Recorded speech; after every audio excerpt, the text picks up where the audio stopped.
हिंगोलीच्या सावरखेडा गावाजवळ असलेल्या नदीला मोठा पूर आलाय। या पुरामुळे नदीकाठच्या शेतीचं मोठं नुकसान झालंय। या नदीकाठच्या शेतामध्ये पुरामध्ये सकाळी 4 शेतकरी अडकून पडले होते। या शेतकऱ्यांना रेस्क्यू टीमनं बोटीच्या सहाय्यानं सुखरूप बाहेर काढलेलं आहे। हिंगोलीतली आपण हे दृश्य बघतोय। प्रशासनाकडून 6 शेतकऱ्यांचं बचाव कार्य देखील करण्यात आलंय। हिंगोलीत सावरखेडा गावाजवळ नदीला पूर आलेला आहे।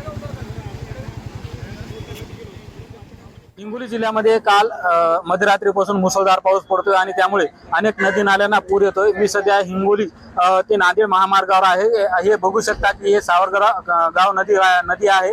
या नदीला जे आहे ते अचानक पूर आलेला आहे, त्यामुळे येथील हजारो एकर शेती जे आहे ते पाण्याखाली गेलेली आहे। त्याचबरोबर या जे आपण बघू शकता की ते जे कोटा आहे त्या कोट्यामध्ये सकाळी 6 म्हशी अडकल्या होत्या। त्याचबरोबर या शेतकरी जे आहे ते म्हशींना सोडवण्यासाठी गेले असता यांना सुद्धा या पुराने वेढलं होतं। त्यानंतर या शेतकऱ्यांनी त्या झाडावर जे आहे ते आपला आसरा घेतला होता।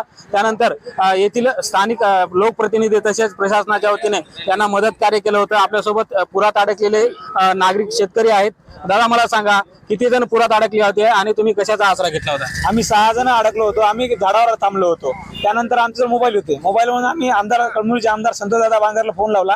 त्यानंतर ते खुद स्वतः आले, प्रशासनातील सर्व अधिकारी आले, त्यांनी बोटीची व्यवस्था केली आणि आम्हाला काढण्यात आले।